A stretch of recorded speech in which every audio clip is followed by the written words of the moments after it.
I know you guys' first scrimmage is coming up on Friday. Yes. You have a little over a weekend for practice so far. Do you like where this team's at?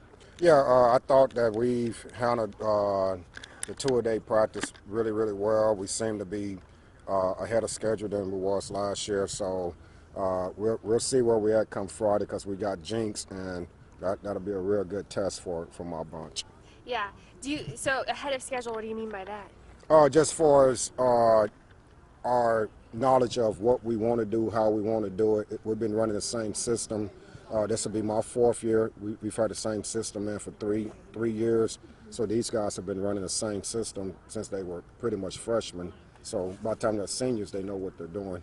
You guys have a pretty stacked offense. I know it's Tyreek and with Justice. Are you feeling pretty confident with that? I know you do have a new quarterback though. Yes, and we like the quarterback situation. I think that could be if he plays the way I think he can, that can also be a strength. And Cordell did a great job for us, but I think this Decory Willis can actually run our offense even better. And then when you look at Hill, Mayberry, and Benson, of course, that makes you sleep pretty good at night. That's a head coach. Is Dakari bigger? Yes, he's about probably 25 pounds bigger than what Grundy was.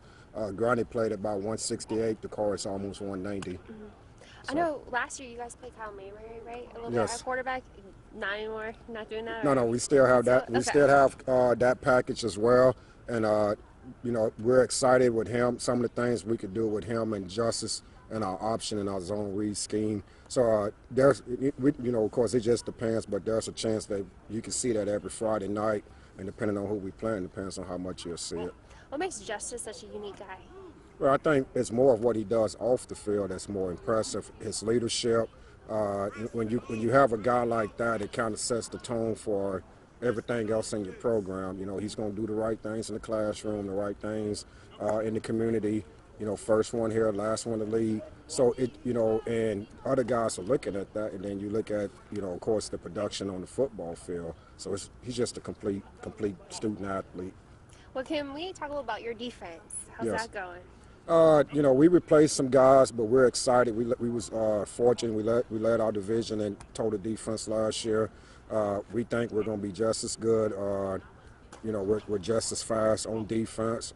We have changed some things. I changed defensive coordinator, so I'm just as excited about that bunch as I am the offense, and it's all about it all coming together. What did you learn from last season? Because I know it was a big change with 6A2. What did you learn from last season that you're working on for this year? I think it was more for our kids than it was for me. Handling success. That's something I've always preached in my 15 years of coaching, is that you have to be able to handle success.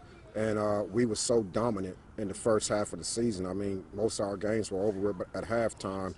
So, when you get challenged, how do you respond? And that's something that we've really hammered on in the off season.